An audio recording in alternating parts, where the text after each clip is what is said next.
Very good.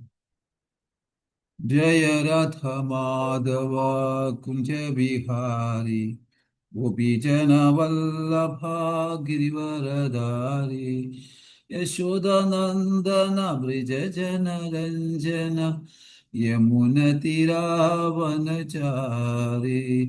जय श्री कृष्ण चैतन्य प्रभु नित्यानंद श्री अद्वैत गदाधर शिवसादि गौरभक्तवृंद हरे कृष्णा कृष्ण कृष्ण हरे हरे हरे राम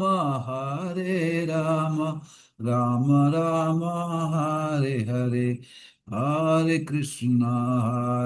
कृष्णा कृष्ण कृष्ण हरे हरे हरे राम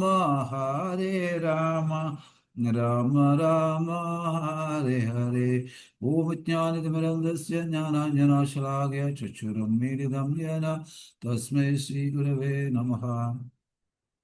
श्रीचैतन्यमनोभीष्टं स्थापितं येन भूतले स्वयं रूपकदा मह्यं ददाति सपदान्तिं वन्देऽहं श्रीगुरुं श्रीयुतापदकमलं श्रीगुरून् वैष्णवांश श्रीरूपं सागरजातं सहन रघुनाथानिधं तं सदैव साद्वैतं सावधूतं परिजनसहितं कृष्णचैतन्यदेवं श्रीराधाकृष्णपादां सहनललिता श्रीविशाखानिधांश ये कृष्णकरुणा सिन्धु दीनबन्धु जगत्पते गोपेश गोपिका कांद राधा कांद नमस्तुते तप्त कांचन गौरंगी राधे वृंदावनेश्वरी शभानुसुते देवी प्रणमामि हरिप्रिये वाञ्छाकल्पतरुभ्यश्च कृपा सिन्धु एव च पतितानां पावनेभ्यो वैष्णवेभ्यो नमो नमः। ओम नमो भगवते वासुदेवाय ओम नमो भगवते वासुदेवाय ओम नमो भगवते वासुदेवाय हरि ओम सत् सत् हरे कृष्णा। शिला प्रभात की गुरुदेव की गुरु परंपरा की जय वृंदावन शरण गोस्वामी की जय नामालय दास पूर्व की जय शिला प्रभात की जय पिता गोस्वामी गुरुदेव की तुलसी महारानी की जय गो माता की जय ताय गुरु परमानंदे हरे हरे ഹരേ കൃഷ്ണ. ഇസ്കോൺ എല്ലാ ആചാര്യവൃന്ദങ്ങൾക്കും എൻ്റെ ദണ്ഡവത് പ്രണാമം. നിങ്ങളുടെ ഓരോരുത്തരുടെയും ഗുരുക്കന്മാർക്ക് ഞാൻ പ്രണാമം തരുന്നു. നിങ്ങളുടെ കൃപയ്ക്ക് വേണ്ടി യാചിക്കുന്നു. നിങ്ങളുടെ പാദം തൊട്ട് നമസ്കരിക്കുന്നു. ഹരേ കൃഷ്ണ. ഇന്ന് ഭഗവത്ഗീത യഥാരൂപത്തില് 6-ാമത്തെ അധ്യായത്തില് ധ്യാനയോഗം എന്ന 6-ാമത്തെ അധ്യായത്തിലെ 26-ാമത്തെ ശ്ലോകം 27, 26, 27 കവർ ചെയ്യുന്നു. ഹരേ കൃഷ്ണ. ശ്രീല പ്രഭുപാദ് കി ജയ്. യതോ യതോ നിശ്ചലതി മനചഞ്ചലം അസ്ഥിരം യതോ യതി നിശ്ചലതി മനചഞ്ചലമസ്ഥിരം തതസ്തതോ നിയമ്യ തദാത്മന്യേവ വശം നയേത് തതസ്തതോ നിയമൈ തദാത്മന്യേവ വശം നയേത് യതോ യതോ നിശ്ചലതി മനചഞ്ചലമസ്ഥിരം തതസ്തതോ നിയമൈ തദാത്മന്യേവ വശം നയേത്. ഹരേ കൃഷ്ണ. ആർക്കെങ്കിലും വായിക്കാമെങ്കിൽ വായിക്കാം ഈ ശ്ലോകം.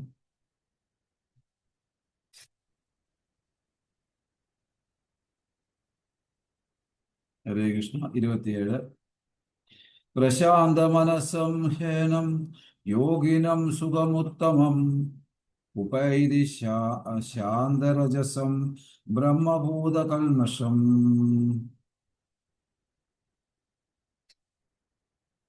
പ്രശാന്ത മനസം ഹേനം യോഗിനം സുഖമുത്തമം ഉപൈതി ശാന്തരജസം ബ്രഹ്മഭൂതകൽമഷം.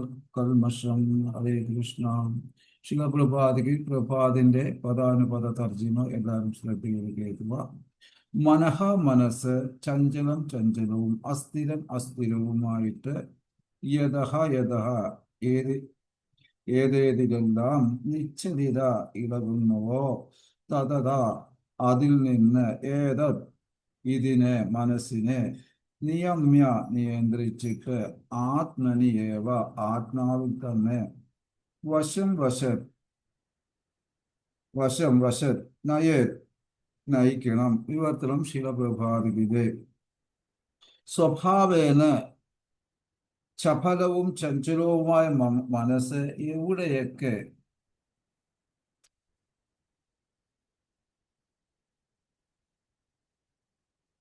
അലഞ്ഞു നടക്കുന്നുവോ അവിടെ നിന്നെല്ലാം പിൻവലിച്ച് അതിനെ ആത്മാവിന് അധീനമാക്കി കൊള്ളണം. അപ്പം ഭഗവത്ഗീതയിൽ കൃഷ്ണൻ പറയുന്നത് അലഞ്ഞു നടക്കുന്ന ആത്മാവ് ആരോഗ്യകരമായ ആത്മാവല്ല. അപ്പൊ എവിടെയെല്ലാം അലഞ്ഞു നടക്കുന്ന ആത്മാവിനെ ശരിക്കും ആ ആത്മാവിനെ പിൻവലിച്ച് ആ മനസ്സിനെ പിൻവലിച്ച് ആത്മാവിന്റെ അണ്ടറിൽ ആക്കണമെന്ന് പറഞ്ഞു. അപ്പൊ മനസ്സ് ആണ് അലഞ്ഞു നടക്കുന്നത്. ആ അലഞ്ഞു നടക്കുന്ന ആത്മാവിനെ അലച്ചിലിൽ നിന്ന് പിൻവലിച്ച് ആത്മാവിൽ കേന്ദ്രീകരിക്കണം എന്നാണ് വിളിച്ചത്. അതിനെ അധീനതയിൽ കൊണ്ടുവരണം. ഭാവാർത്ഥം ശീലപ്രഭാതം. ഒരിടത്തും ഉറയ്ക്കാത്തതും ഇളകിക്കൊണ്ടിരിക്കുന്നതുമാണ് മനസ്സ്. മനസ്സറിയാം മനഃ ചഞ്ചല കൃഷ്ണ എന്ന് അർജുനൻ പറയുന്നു. മനസ്സൊരിക്കലും ഉറച്ചു നിൽക്കത്തില്ല, ചഞ്ചലമാണ്. എന്നാൽ ആത്മജ്ഞാനം നേടിയ യോഗി മനസ്സിനെ നിയന്ത്രിക്കണം. അയാളെ നിയന്ത്രിക്കണം. മനസ്സിനെ അതുവഴി ഇന്ദ്രിയങ്ങളെയും നിയന്ത്രിക്കുന്ന ആളാണ് ഗോസ്വാമികൾ. ഗോ എന്ന് വെച്ചാൽ ഇന്ദ്രിയങ്ങൾ, സ്വാമി എന്ന് വെച്ചാൽ നിയന്ത്രിക്കാൻ കഴിവുള്ള. അതുകൊണ്ടാണ് ഗോസ്വാമികൾ എന്ന് പറയുന്ന ഇന്ദ്രിയങ്ങളെ നിയന്ത്രിക്കാൻ കഴിവുള്ളവരെയാണ് ഗോസ്വാമികൾ എന്ന് പറയുന്നത്. എന്നാൽ ഇന്ത്യയിൽ സ്ഥാന പേരാണ് ഗോസ്വാമി എന്നുള്ളത്. അതിവിടെ അംഗീകരിക്കുന്നില്ല. അഥവാ സ്വാമി മനസ്സ് കീഴടങ്ങുന്നവനാകട്ടെ ഗോദാസൻ. അപ്പം ഇന്ദ്രിയങ്ങളുടെ ദാസൻ തന്നെ വിഷയസുഖത്തിന്റെ നിലവാരം എന്തെന്ന് ഗോസ്വാമിക്ക് അറിയാം. ദിവ്യമായ ഇന്ദ്രിയാനന്ദത്തിൽ ഇന്ദ്രിയങ്ങളുടെ നാഥനായ കൃഷ്ണന്റെ സേവനത്തിൽ ഏർപ്പെട്ടുകൊണ്ടിരിക്കണം. ഋഷികേശ സേവനം ഭക്തി രുച്യത എന്ന് വെച്ചാൽ ഇന്ദ്രിയങ്ങളുടെ നാഥനായ ഭഗവാൻ തന്ന ഇന്ദ്രിയങ്ങൾ കൊണ്ട് തന്നെ അദ്ദേഹത്തെ സേവ ചെയ്യുമ്പോൾ മാത്രമാണ് ഇന്ദ്രിയങ്ങൾ നമ്മുടെ വശത്ത് വരുന്നത്, ഇന്ദ്രിയങ്ങളെ നിയന്ത്രിക്കാൻ സാധിക്കുന്നത്. അതുകൊണ്ടാണ് ഭഗവാന് ഋഷികേശൻ എന്ന് പറയുന്നത്. അപ്പോ ഇന്ദ്രിയങ്ങളാൽ കൃഷ്ണനെ സേവിക്കുന്നതിന് കൃഷ്ണാവബോധം എന്ന് പറഞ്ഞു. അതിനെ കൃഷ്ണാവബോധം എന്നും പറയുന്നു. ഇന്ദ്രിയങ്ങളെ പൂർണ്ണമായി നിയന്ത്രിക്കുവാനുള്ള വഴിയാണ് എന്തിനധികം യോഗ പരിശീലനത്തിന്റെ പരമമായ കാഷ്ഠയും അത് തന്നെ. അപ്പം യഥാർത്ഥത്തിൽ യോഗ പരിശീലനം എന്ന് പറയുന്നത് ഇന്ദ്രിയങ്ങളെ നിയന്ത്രിക്കാനുള്ള ഒരു പരിശീലനമാണ്. എന്നാൽ ഇന്നത്തെ യോഗ എന്ന് പറയുന്നത് ശാരീരിക മാനസിക പുഷ്ടിത്വത്തിനു വേണ്ടി ഉള്ളതാണ്. അവിടെ ഭഗവാന്റെ സെൻട്രലൈസ് ചെയ്ത് ചെയ്യുന്നില്ല. അതല്ല ശരിയായ യോഗ എന്ന് പറയുന്നത് മനസ്സിനെ ആത്മാവുമായിട്ട്, അതായത് ഭഗവാനും പരമാത്മാവുമായിട്ട് യോജിപ്പിക്കുന്നതിനെയാണ് യോഗ എന്ന് പറയുന്നത്. 27 പറയുന്നത് എന്നിൽ തന്നെ മനസ്സുറപ്പിച്ച യോഗി അതീന്ദ്രിയ ആനന്ദത്തിന്റെ പരമകാഷ്ഠയിലെത്തുന്നു. അയാൾ രജോ ഗുണത്തിന് അതീതനാണ്. താൻ പരമപുരുഷനായ ഗുണത്താൽ ഒന്നാണെന്ന് മനസ്സിലാക്കുന്ന പൂർവ കർമ്മങ്ങളെല്ലാം പ്രതികരണങ്ങളിൽ നിന്ന് മുക്തനാകുന്നു. അപ്പം യോഗി എന്ന് പറയുന്നത് ആള് രാജസിക് ഗുണമെല്ലാം ത്യജിച്ച് സാത്വിക് മൂഡിലേക്ക് എത്തിച്ചെല്ലുമ്പോൾ, ശരിക്കും ശുദ്ധ സാത്വിക് തലത്തിൽ എത്തുമ്പോൾ എല്ലാം ഭഗവാനിൽ മനസ്സ് എല്ലാം ഉറപ്പിച്ചുകൊണ്ട് പ്രവർത്തിക്കുമ്പോൾ പൂർവകർമ്മങ്ങളുടെ പ്രതികരണങ്ങളിൽ നിന്ന് അദ്ദേഹം മുക്തനാകുന്നു. അതായത് നമ്മളത് കൂടുതൽ ഡീറ്റെയിൽസ് ആയിട്ട് നോക്കാം. ഇനി അത് ഡീറ്റെയിൽസ് ആയിട്ട് നോക്കിയാൽ എന്താന്ന് വെച്ചാൽ, ഇവിടെ നമ്മുടെ ജീവിതത്തിൽ ഒരുപാട് വറികൾ ഉണ്ട്. ഒരുപാട് വറികൾ എന്ന് പറഞ്ഞാൽ നമുക്കറിയാം. ഓരോരുത്തരുടെ മാനസികവും ശാരീരികവും അതുപോലെ സാഹചര്യത്തിന്റെ അടിസ്ഥാനത്തിലാണ് വറികൾ വരുന്നത്. അത് ഒരുപാടുണ്ട്. ഇത് മെന്റൽ സൈക്കോളജിസം എന്നാണ് സാധാരണഗതിയിൽ പറയുന്നത്.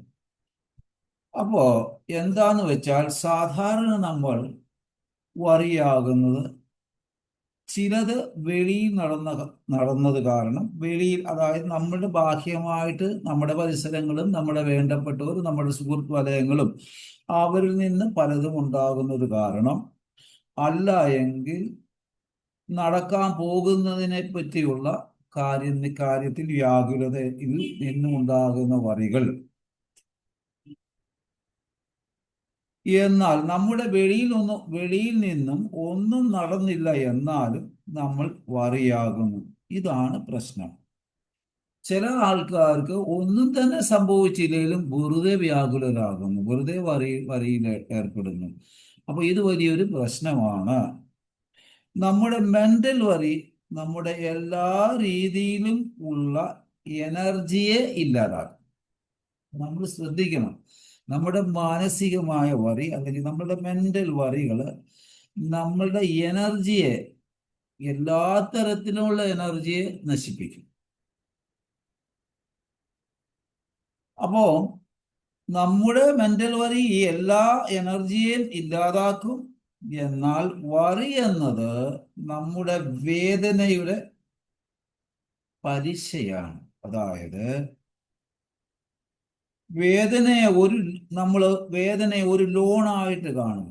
സത്യത്തിൽ നമ്മൾ ലോൺ എടുത്തിട്ടില്ല, പക്ഷെ നമ്മൾ പലിശ അടയ്ക്കേണ്ടതായിട്ട് വരുന്നു. സത്യത്തിൽ നമ്മൾ പ്രശ്നങ്ങളൊന്നും ചെയ്തിട്ടില്ല, എന്നാൽ സത്യത്തിൽ നമ്മളുടെ ഭാഗത്ത് നിന്ന് വലിയ തെറ്റുകളൊന്നും ഉണ്ടായിട്ടില്ല, പക്ഷെ എന്നാലും വ്യാകുലത വറിയായിക്കൊണ്ടേയിരിക്കുന്നു. അപ്പൊ അങ്ങനെ ഉണ്ടാകുന്ന വറിയെ ലോൺ എടുക്കാതെ അതിന്റെ പലിശ അടയ്ക്കുന്നതിന് തുല്യമായിട്ടാണ് പറയപ്പെടുന്നത്. ഇതാണ് വറി എന്ന് പറയുന്നത്.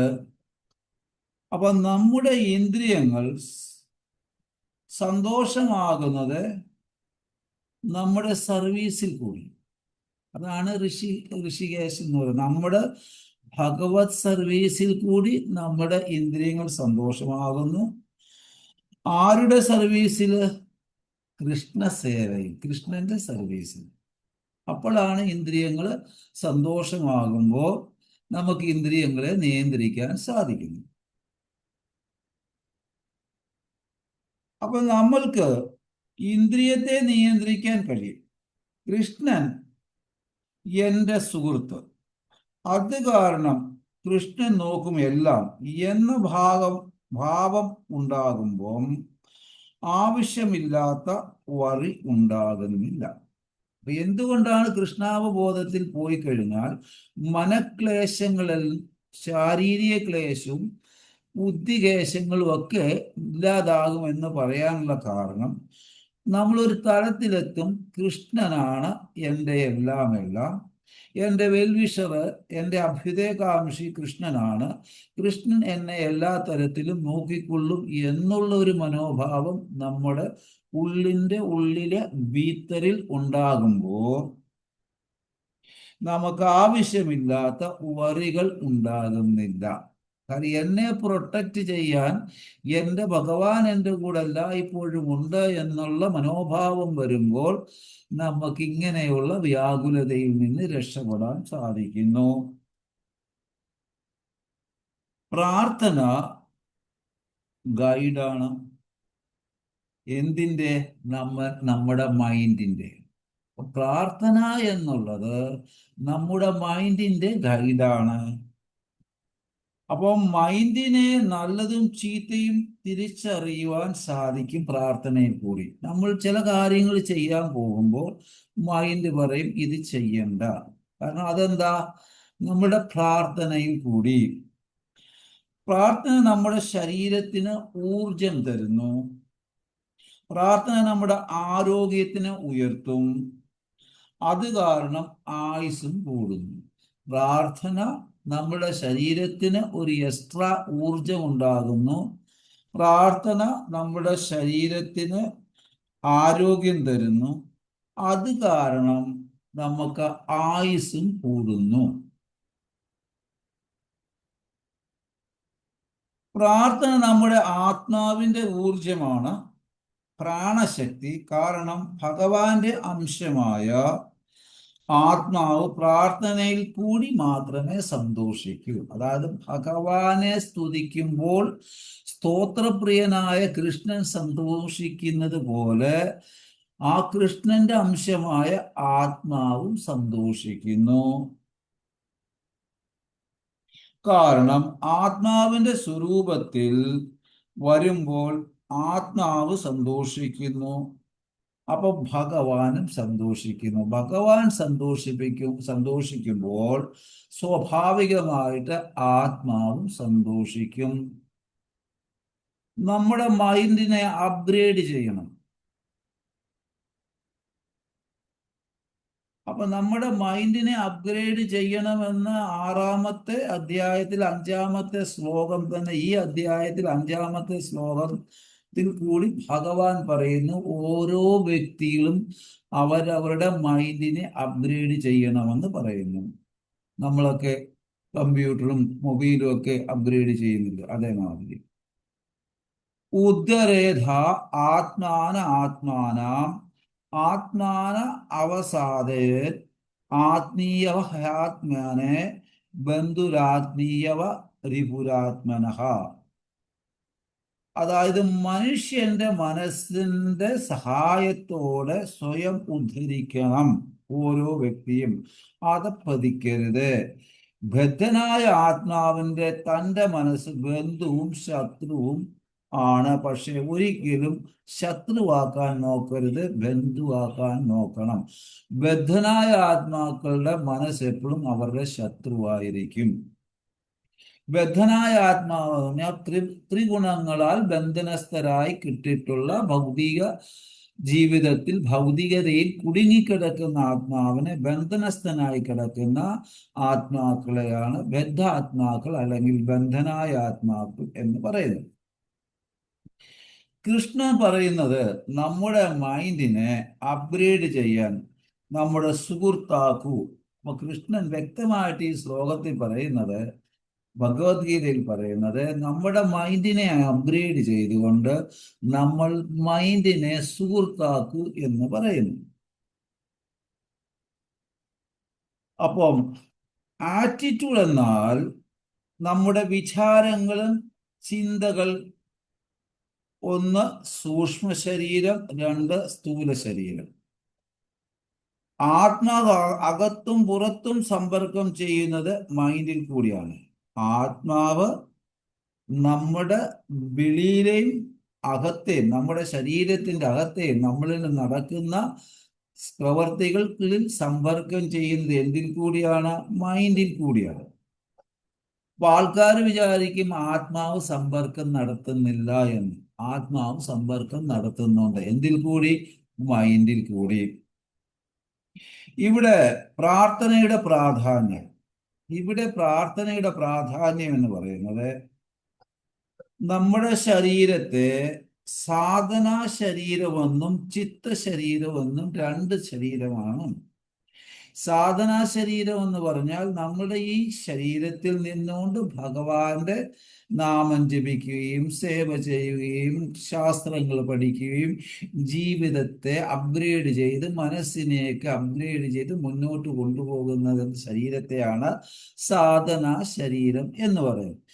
അങ്ങനെ സാധനാ ശരീരത്തിൽ കൂടി ഭഗവത് ദാസനായിട്ട് ജീവിതം മുന്നേറി കഴിഞ്ഞിട്ട് ശരീരം വെടിയുമ്പോൾ ഭഗവാന്റെ ആത്മീയ ലോകത്ത്, ഗോലോകത്തല്ലെങ്കിൽ വൈകുണ്ഠത്തെത്തുമ്പോൾ ആ വ്യക്തിക്ക് കിട്ടുന്ന ശരീരമാണ് ചിത്തശരീരം. ആ ശരീരത്തിൽ കൂടിയാണ് ഭഗവാനെ സേവ ചെയ്യുന്നത്.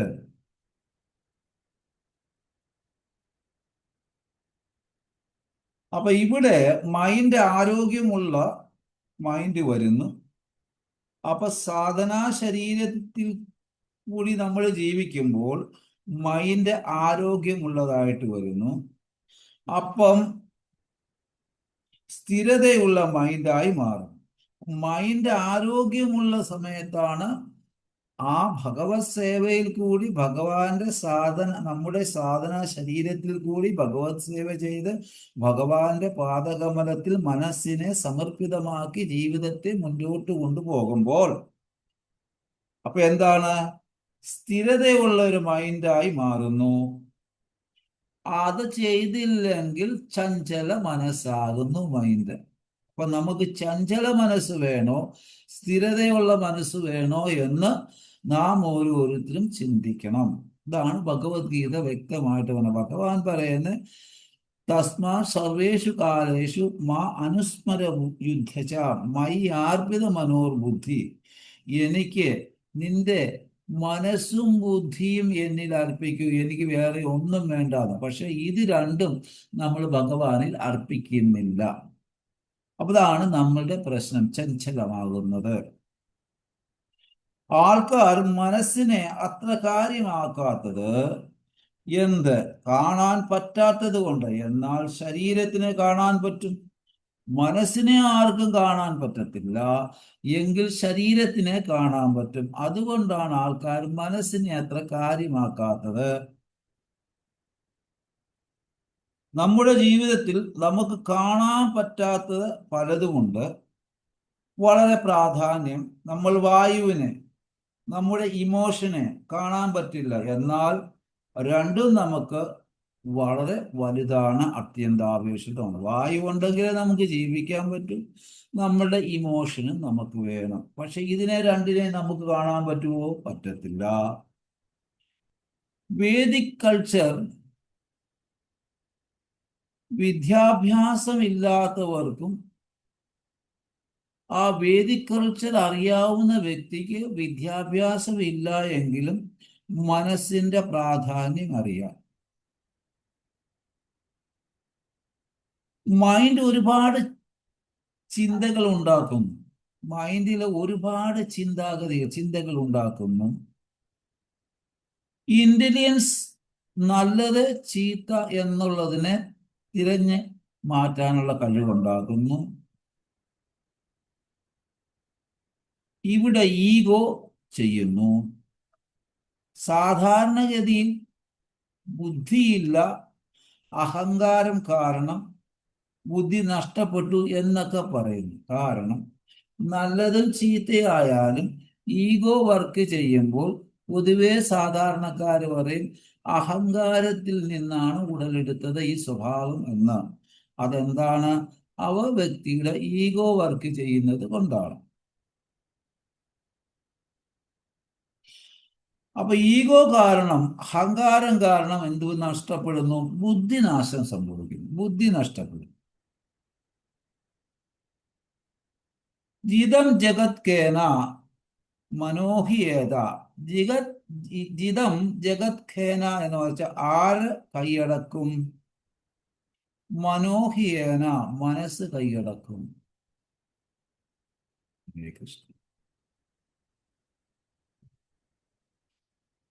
മനോബലമുള്ളവർക്ക് എന്തിനേയും നേരിടാം. വേദിക് ശാസ്ത്രം പറയുന്നു ആത്മബലം കിട്ടാൻ, അതായത് പ്രാണബലം കൂട്ടാൻ ആയുർവേദം പറയുന്നത് പഞ്ചഗവ്യത്തിന്റെ ചികിത്സ ഗുണം ചെയ്യും എന്ന് ആയുർവേദം പറയുന്നു.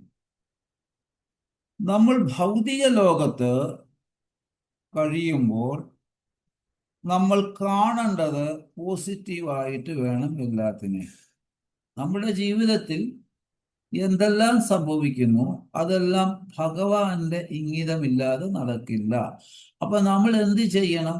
പോസിറ്റീവായിട്ട് നമ്മുടെ ജീവിതത്തിൽ നടക്കുന്ന കാര്യങ്ങളെല്ലാം കാണണം. അപ്പൊ നമുക്ക് ഇഷ്ടമില്ലാത്തത് നമ്മൾ ചേഞ്ച് ആക്കുന്നത് നമ്മുടെ ആറ്റിറ്റ്യൂഡാണ്. നമുക്കിഷ്ടമില്ലാത്തതിനെ നമ്മൾ ചേഞ്ച് ആക്കുന്നു. എന്തിന്റെ അടിസ്ഥാനത്തിൽ? നമ്മുടെ പ്രവൃത്തിയുടെ, അല്ലെ നമ്മുടെ ആറ്റിറ്റ്യൂഡിന്റെ അടിസ്ഥാനത്തിൽ. നമ്മുടെ മൈൻഡിനെ കൺട്രോൾ ചെയ്യാം എങ്കിൽ നമ്മുടെ ചുറ്റുപാടിനെ കൈകാര്യം ചെയ്യാം. നമ്മുടെ മൈൻഡിനെ നമുക്ക് കൺട്രോൾ ചെയ്യാൻ സാധിക്കുമെങ്കിൽ നമ്മുടെ ചുറ്റുപാടുമുള്ളതിനെ നമുക്ക് കൺട്രോൾ ചെയ്യാൻ സാധിക്കും. അങ്ങനെ നമ്മുടെ കുടുംബത്തിന്റെ സാഹചര്യവും കൺട്രോൾ ചെയ്യാൻ സാധിക്കും. ഗൃഹസ്ഥർ എപ്പോഴും മനസ്സിലാക്കേണ്ട കാര്യം. കാരണം നമ്മുടെ ചുറ്റുപാടിനെ നമുക്ക് കൈകാര്യം ചെയ്യാമെങ്കിൽ നമ്മുടെ മനസ്സിനെ കൺട്രോൾ ചെയ്ത് നമ്മുടെ ചുറ്റുപാടുമുള്ളതിനെ കൈകാര്യം ചെയ്യാമെങ്കിൽ നമ്മുടെ കുടുംബത്തിന്റെ സാഹചര്യം നിയന്ത്രിക്കാൻ സാധിക്കും. അങ്ങനെ നമുക്ക് കുടുംബത്തിന്റെ ഇൻചാർജ് ആകാൻ സാധിക്കും. ഒന്ന്, മൈൻഡ് ക്ലീൻ ചെയ്യുക, ഒന്നുമില്ലാതാക്കുക. നമ്മുടെ മൈൻഡ് ഗാർബേജ് ആണ്. ഒരുപാട് ആവശ്യമില്ലാത്ത, അതായത് പറയുന്നുണ്ട്, ചിത ഒരിക്കലേ കത്തു, ചിന്ത നമ്മളെ കത്തിച്ചുകൊണ്ടേ ഇരിക്കും എന്ന് പറയുന്നു പൊതുവെ. അതിന് കാരണം എന്താ വെച്ചാൽ, ആവശ്യമില്ലാത്ത കാര്യങ്ങൾ മൈൻഡിൽ കയറ്റി അതൊരു ഗാർബേജ് ആക്കി മാറ്റുന്നു. അപ്പൊ ഇതിനെ ഒന്നും ഇല്ലാതാക്കുക എന്നുള്ളത് എളുപ്പമുള്ള കാര്യമില്ല, പറയാൻ എളുപ്പമാണ്. മനസ്സിനെ കാലിയാക്കുക എന്ന് പറയാൻ എളുപ്പമാണ്, പക്ഷെ അത് പ്രാവർത്തികമാക്കാൻ വളരെ പ്രയാസമാണ്. കഴിഞ്ഞ ജന്മങ്ങളിലെയും ഈ ജന്മത്തിലെയും പാപങ്ങൾ കൃഷ്ണകൃപയാണ്. ഹരിനാമ ജപത്തിൽ കൂടിയും ശാസ്ത്ര പഠനത്തിൽ കൂടിയും ഭഗവത് സേവയിൽ കൂടിയും ഇല്ലാതാക്കും കൃഷ്ണന്റെ കൃപയും. കാരണം നമുക്ക് ശരീരം കിട്ടുമ്പോൾ പുതിയ ശരീരമാണ് കിട്ടുന്നത്, സ്ഥൂല ശരീരം. എന്നാൽ സൂക്ഷ്മ ശരീരമാകുന്ന മനസ്സ്, ബുദ്ധി, അഹങ്കാരം, ആത്മാവും കൂടി ചേരുന്ന ഈ സൂക്ഷ്മ ശരീരം പുരാണമാണ്, അത് പുതിയതല്ല. അപ്പൊ അതിൻ്റെ കൂടെ നമ്മൾ എത്ര ജന്മങ്ങളിൽ ചെയ്തിട്ടുള്ള ഗാർബേജുകൾ, പാപങ്ങള്, നല്ലത്, ചീത്ത, ഈ ഗാർബേജ് എല്ലാം പൊതിഞ്ഞ് നമ്മുടെ കൂടെ വന്നുകൊണ്ടേയിരിക്കും. പക്ഷെ നമുക്ക് കിട്ടുന്ന ശരീരമോ പുതിയ ശരീരം.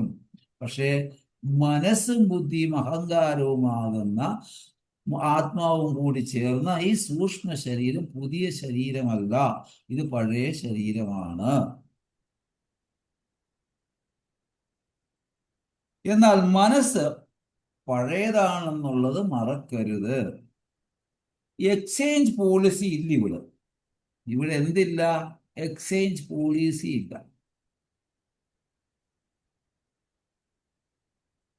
നമുക്കറിയാം, ഭജഹുരേ മന ശ്രീനന്ദനന്ദന അഭയ ചരണാരവിന്ദരേ ദുർലഭമാനവ ജനമസംഗേ താരോ ഭവ സിന്ധുരേ.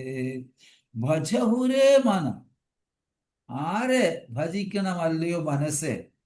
ശ്രീനന്ദനന്ദനെ നീ ഭജിക്കൂ. അഭയചരണാരവിന്ദരെ, ആ അദ്ദേഹത്തിന്റെ പാതാരവിന്ദത്തിൽ നീ ശരണം പ്രാപിക്കൂ. നീ ദുർലഭമാനവും, മനുഷ്യജന്മം കിട്ടുന്നത് വളരെ ദുർലഭമാണ്. എന്നാലോ സത്സംഗം കിട്ടാൻ അതിലും ദുർലഭമാണ്. അതുകൊണ്ട് അല്ലയോ മനസ്സേ, നീ എന്തിനാ നന്ദനന്റെ പാദകമലത്തിൽ ശരണം പ്രാപിക്കൂ, അദ്ദേഹത്തെ ഭജിക്കൂ. അപ്പം നിന്റെ മനസ്സ് എന്തിയാകും? കാലിയാകും. പുരാണനാണെങ്കിൽ തന്നെയും ഭഗവത് കൃപയാൽ അത് നിങ്ങളെ കാലിയാക്കി തരും എന്ന് പറയുന്നു. കൃഷ്ണൻ ഭഗവത്ഗീതയിൽ പറയുന്നു, എനിക്ക് നിന്റെ മനസ്സ് തരൂ എന്ന്. കൃഷ്ണൻ വേറെ ഒന്നും ആവശ്യപ്പെട്ടിട്ടില്ല, എനിക്ക് നിന്റെ മനസ്സ് തരൂ എന്ന് ഭഗവത്ഗീതയിൽ കൃഷ്ണൻ പറയുന്നു. മന്മന ഭവ മദ്ഭക്ത മധ്യാജി മാം നമസ്കുരു. അപ്പോ 16-ാമത്തെ അധ്യായത്തില് 16-ാമത്തെ ശ്ലോകം പറയുന്നു, അനേക ചിത്ത വിഭ്രാന്ത മോഹജാല സമാവൃത പ്രസക്ത കാമ ഭോഗേഷു പതന്തി നരകെ അശുചൗ. പലവിധത്തിലുള്ള ആകാംക്ഷകളിൽപ്പെട്ട് വലഞ്ഞ് വ്യാമോഹത്തിന്റെ വലയിൽ കുടുങ്ങി. അപ്പൊ നമ്മുടെ ജീവിതത്തിലുള്ള പല വിധത്തിലുള്ള ആവശ്യമില്ലാത്ത ആകാംക്ഷയിൽ നമ്മൾ പെട്ട് കുടുങ്ങി വലഞ്ഞു നടക്കുകയാണ്. പിന്നെയോ വ്യാമോഹമാകുന്ന വലയിൽ കുടുങ്ങിക്കിടക്കുകയും ഇന്ദ്രിയ സുഖങ്ങളിൽ അത്യാസക്തരായി കഴിയുന്നവർ എന്തിൽ എത്തും, എവിടെ എത്തും? അവർ നരകത്തിൽ വീഴുന്നു എന്ന് ഭഗവത്ഗീതയിൽ 16-ാമത്തെ അധ്യായത്തിലെ 16-ാമത്തെ ശ്ലോകത്തിൽ നിന്ന് നമുക്ക് മനസ്സിലാക്കാൻ സാധിക്കും.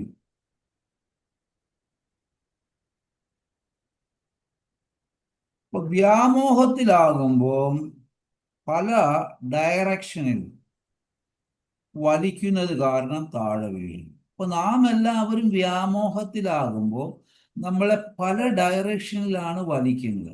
ആ പല വ്യാമോഹമാകുന്ന പല ഡയറക്ഷനിൽ നമ്മളെ വലിക്കുമ്പോൾ നമുക്ക് എന്ത് സംഭവിക്കുന്നു? പതനം സംഭവിക്കുന്നു, നമ്മൾ താഴെ വീഴുന്നു. നമ്മുടെ ഓരോരുത്തരുടെയും ഉത്തരവാദിത്വം നമ്മുടെ മൈൻഡിനെ കൺട്രോൾ ചെയ്യുക എന്നതാണ്. ഭഗവാന്റെ ഗ്യാരണ്ടി 18, 68-ലും 69-ലും തരുന്നു. ഭഗവാൻ എന്താണ് തരുന്നത്? 18, 68, 69 തരുന്നത് ഭഗവാന്റെ ഗ്യാരണ്ടി. അതായത് 68 പറയുന്നുണ്ട്, യാ ഇദം പരമം ഗുഹ്യം മദ്ഭക്തേഷ്വാഭിദാസ്യതി ഭക്തിമയി പരം കൃത്വാ മാമേ വൈശ്യത്യ സംശയ. പരമരഹസ്യമായ ഈ ജ്ഞാനത്തെ എൻ്റെ ഭക്തന്മാർക്ക് ഉപദേശിക്കുന്നവന് ശുദ്ധഭക്തിയുടെ സേവനം സുനിശ്ചിതമാണ്. അതായത് ഭഗവത്ഗീത, ഭാഗവതം, ചൈതന്യ ചരിതാമൃതം ഇത്യാദി ഗ്രന്ഥങ്ങൾ പരമരഹസ്യമായ ഈ ജ്ഞാനമാണ്. ഈ ജ്ഞാനത്തെ ഭഗവാന്റെ ഭക്തി ഉപദേശിക്കുന്നവന് ശുദ്ധഭക്തിയുടെ സേവനം സുനിശ്ചിതമാണ്. ഭഗവാൻ തരുന്ന ഗ്യാരണ്ടി സുനിശ്ചിതമാണ്. അവസാനം ആ വ്യക്തി എന്നിലേക്ക് തിരിച്ചെത്തുകയും ചെയ്യും. ഭഗവാൻ തരുന്ന ഗ്യാരണ്ടിയാണ്. അപ്പൊ അതുകൊണ്ട് ഓരോരുത്തരും പ്രീച്ചറാകണം. എന്തിനാ ഇത് പറയുന്നതെന്ന് വെച്ചാൽ, ആയതിനാൽ 69 എന്താ പറയുന്നേ? നച തസ്മാൻ മനുഷ്യേഷു കച്ചിത് മേ പ്രിയകൃതാത്മഹ ഭവിത നച മേ തസ്മാദന്യഃ പ്രിയതരോ ഭുവി. അങ്ങനെയുള്ള ഒരു ഭക്തനേക്കാൾ എനിക്ക് പ്രിയങ്കരനായിട്ട് ഈ ലോകത്തിൽ മറ്റൊരാളില്ല. അതായത് ഭഗവാന്റെ കാര്യങ്ങൾ മറ്റുള്ളവർക്ക് പറഞ്ഞു കൊടുക്കണം. സ്വയം പഠിച്ചിട്ട് മറ്റുള്ളവർക്ക് സത്യസന്ധമായിട്ടുള്ളത്, പരമ്പരയിൽ കൂടി കിട്ടിയിട്ടുള്ളത് മാത്രം പറഞ്ഞു കൊടുക്കുമ്പോൾ, അങ്ങനെ പറഞ്ഞു കൊടുക്കുന്ന ഒരു വ്യക്തിയെ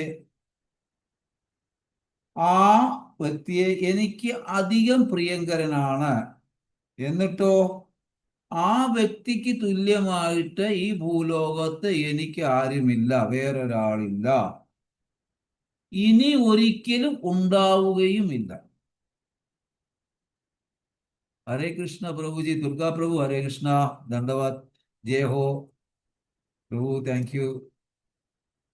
അപ്പോ ഇനി ഒട്ടൊരിക്കലും ഉണ്ടാകുകയുമില്ല എന്ന് പറയപ്പെടുന്നു.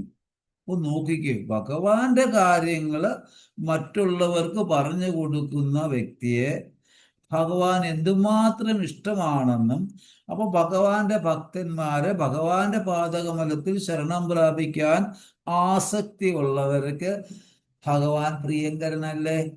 ഭഗവാൻ അവരെയും പ്രിയങ്കരനല്ലേ? അവർക്ക് ഭഗവാനെയും പ്രിയങ്കരനല്ലേ? ഇവിടെ പറയുന്നുണ്ട്, കാരണം ഭക്തിയിൽ മുന്നേറാൻ പറ്റൂ. അതുകൊണ്ട് ആചാര്യന്മാർ പറയുന്നത് നമുക്ക് വരുന്നത് എന്തു വന്നാലും പോസിറ്റീവായിട്ട് കാണണം എന്ന് പറയുന്നു. ഇനിയും 27-ാമത്തെ ശ്ലോകത്തില് പറയുന്നുണ്ട്. എന്താ പറയുന്നത്? പ്രശാന്ത മനസ്സം ഹേനം യോഗിനാം. യോഗി തന്റെ മനസ്സിനെ ഭഗവാനിൽ ആയിരിക്കും. അതായത് ഒരു യോഗി എന്ന് പറയുന്ന വ്യക്തി തന്റെ മനസ്സിൽ, അല്ലെങ്കിൽ തന്റെ മനസ്സ് ഭഗവാന്റെ പാദകമലത്തിൽ സ്ഥിരതനായിരിക്കും. അങ്ങനെയുള്ള ഒരു വ്യക്തിയാണ് യോഗി. ഇങ്ങനെ ചെയ്താൽ എന്ത് കിട്ടും? സുഖമുത്തമം. ഇങ്ങനെ ചെയ്താൽ എന്താ കിട്ടുന്നത്? സുഖമുത്തമം, ആത്മീയ സന്തോഷം കിട്ടും. അതായത് ഭഗവാന്റെ പാദകമലത്തിൽ ശരണം പ്രാപിക്കുന്ന ഒരു വ്യക്തിയെ യോഗി എന്ന് പറയാം. ആ യോഗിക്ക്, അങ്ങനെ ഉള്ള യോഗിക്ക് എന്ത് കിട്ടും എന്നുള്ള ചോദ്യം വരുമ്പോൾ ഭഗവാൻ പറയുന്നു സുഖമുത്തമം, അതായത് ആത്മീയ സന്തോഷം കിട്ടും. ആ സമയത്ത്, ആത്മീയ സന്തോഷം കിട്ടുന്ന സമയത്ത് ഒരു വ്യക്തി പരമാനന്ദത്തിലായിരിക്കും. ആനന്ദത്തിലല്ല, പരമാനന്ദത്തിലായിരിക്കും. ഉപൈതി ശാന്തരസം, രാജസി ഗുണത്തിന്റെ മുകളിലെത്തും. സ്വാതി ഗുണത്തിൽ നിന്ന് ശുദ്ധ സ്വാതി തലത്തിലേക്ക് എത്തും. ബ്രഹ്മഭൂതം മനസ്സിലാകും യഥാർത്ഥ അവസ്ഥ. ഈ ബ്രഹ്മഭൂത അവസ്ഥയിൽ മനസ്സിലാകും നമ്മുടെ യഥാർത്ഥ അവസ്ഥ. എന്നാൽ എന്താ ഫലം? കൽമഷം. ഇങ്ങനെയുള്ള വ്യക്തിയുടെ കലിയുഗത്തിലെ സർവ കൽമഷങ്ങളും ദോഷങ്ങളും ഇല്ലാതാകും. അപ്പോൾ ആസക്തിയുടെ കഴിഞ്ഞ ജന്മത്തിലെയും ഇല്ലാതാകും. അപ്പം നമ്മളുടെ ഈ ജന്മത്തിൽ മാത്രമല്ല, കഴിഞ്ഞ ജന്മങ്ങളിൽ നമ്മളിൽ ഉണ്ടായിട്ടുള്ള ആസക്തികളെല്ലാം തന്നെയും ഈ ജന്മത്തിൽ ഇങ്ങനെയുള്ള വ്യക്തിയുടെ ഇല്ലാതാകും.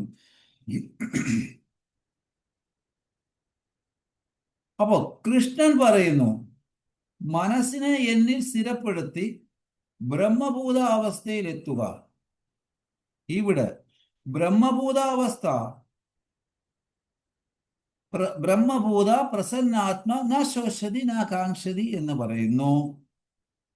ഇവർക്ക് ആസക്തിയും ആവലാതിയും ഉണ്ടാകില്ല. അപ്പൊ ബ്രഹ്മഭൂതത്തെ പ്രസാദിപ്പിച്ച് ആത്മിക് സന്തോഷം നേടിയ വ്യക്തിക്ക് എന്താ വ്യാകുലതയോ ആവലാതിയോ പ്രയാസങ്ങളോ ബുദ്ധിമുട്ടുകളോ അവർ കാര്യമാക്കുന്നില്ല.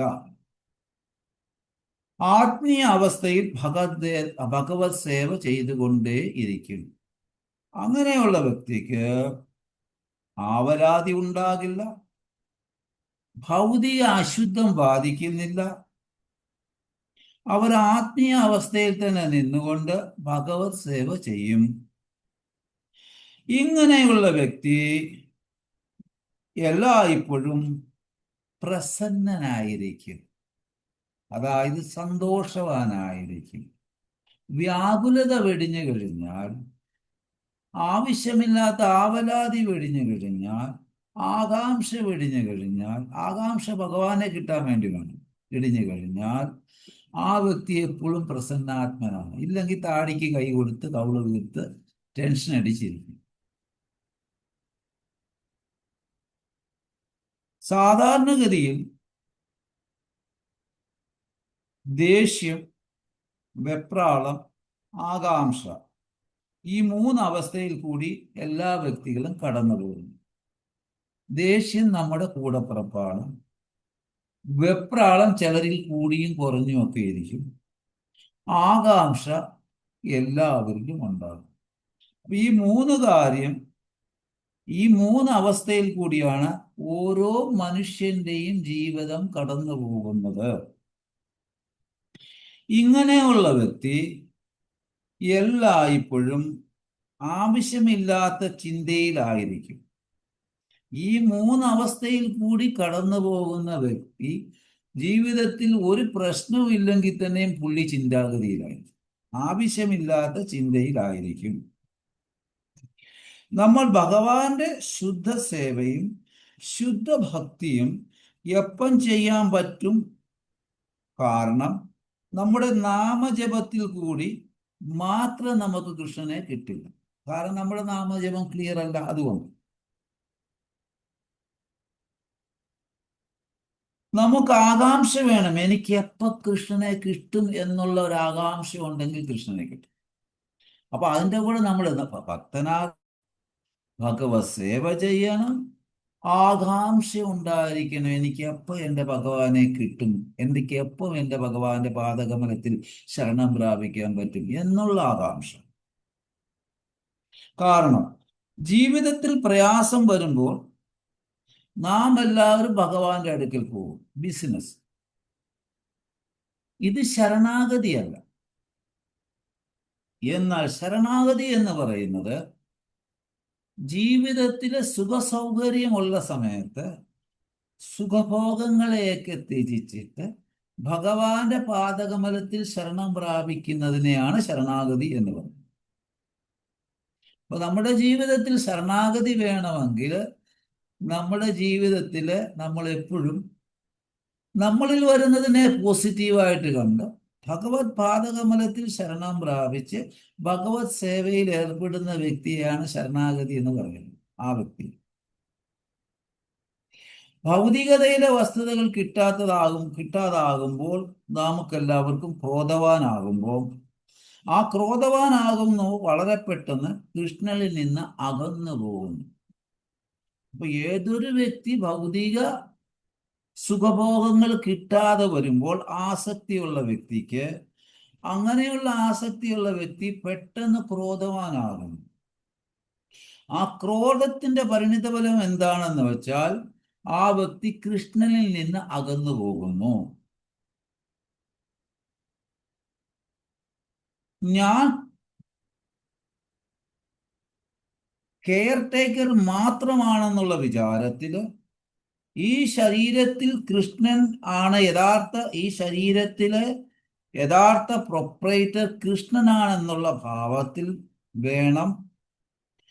പ്രൊപ്പറേറ്റർ എന്ത് വേണേലും ചെയ്തുകൊണ്ട് അദ്ദേഹത്തിന് അനുവാദമില്ലാതെ ഒന്നും നടക്കത്തില്ലല്ലോ എന്ന മനോഭാവത്തില് ജീവിതത്തെ ചിട്ടപ്പെടുത്തി നടക്കുന്ന ജീവാത്മാവാണ് ബ്രഹ്മഭൂതാത്മ പ്രസന്നാത്മ ന ശോഷതി ന കാംക്ഷതി.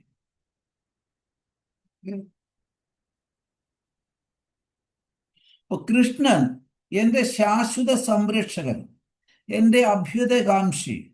ഈ വഴിയിൽ പോയാൽ ഭക്തിയുടെ ഉന്നതിയിലെത്തും.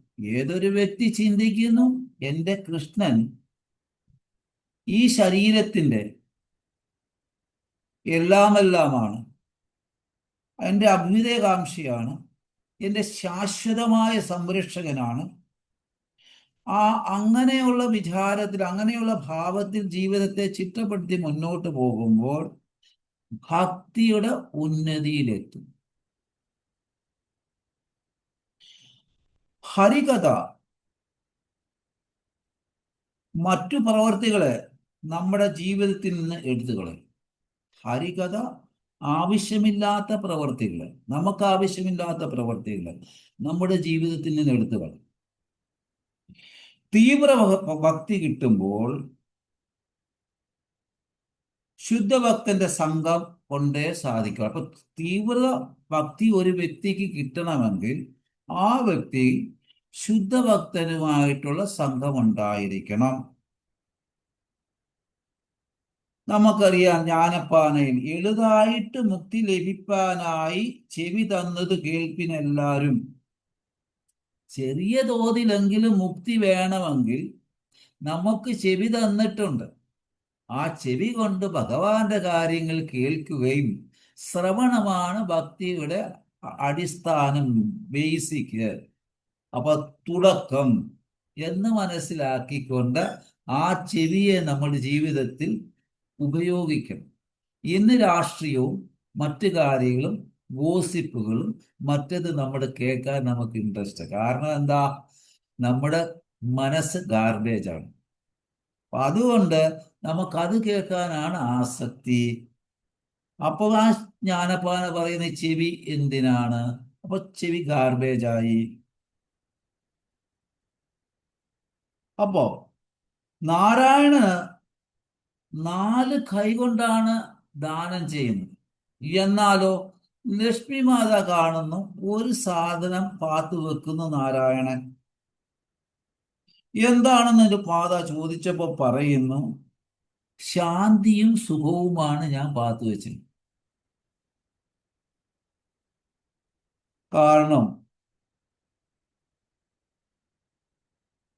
ശാന്തിയും സുഖവും എല്ലാവരും എല്ലാ അർത്ഥത്തിന്റെ പുറകെ ഓടുന്നു. അർത്ഥത്തിന്റെ ആവശ്യമില്ലാത്ത കാര്യത്തിന്റെ പുറകെ ഓടുന്നു, പുറകെ ഓടുന്നു. എന്നാലോ ആർക്കും ശാന്തിയില്ല. എന്തുകൊണ്ട് ഈ ലോകത്ത് ശാന്തി കിട്ടുന്നില്ല? ഓം ശാന്തി ഹി, ഓം ശാന്തി ഹി, ഓം ശാന്തി ഹി എന്ന് പറഞ്ഞാൽ ശാന്തി കിട്ടും, ചിലപ്പോഴേ കിട്ടും.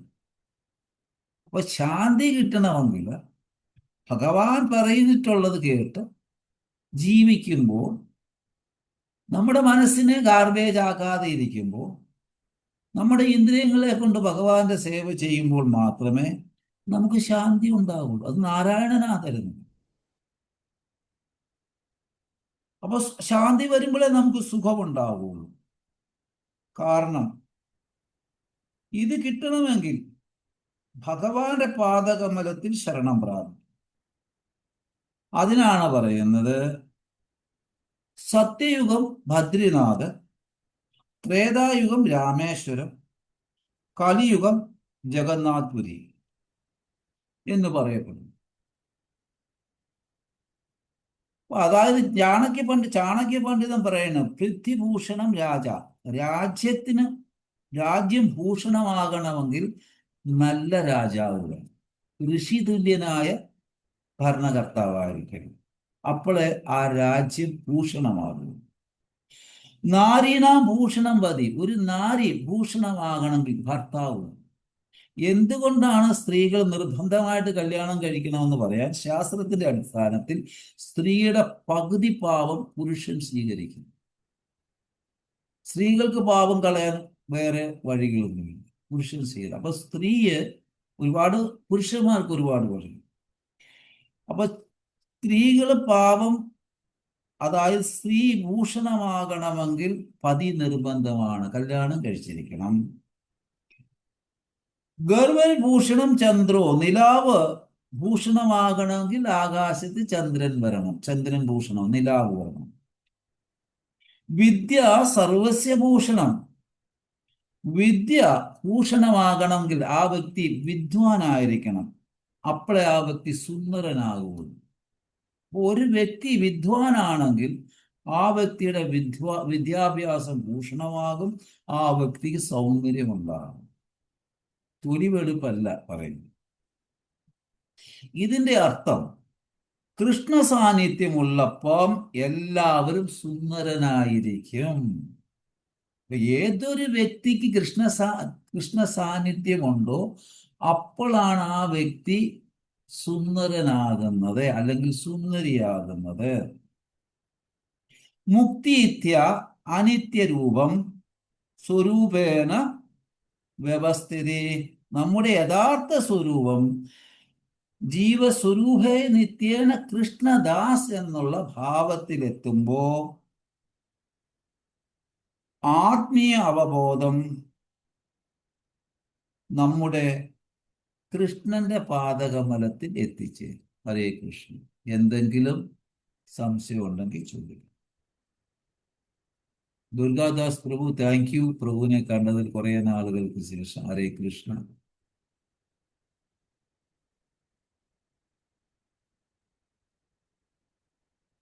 ഹരേ കൃഷ്ണ പ്രഭു. പ്രഭുനെ അറിയോ ദുർഗാദാസ് സാറിനെ?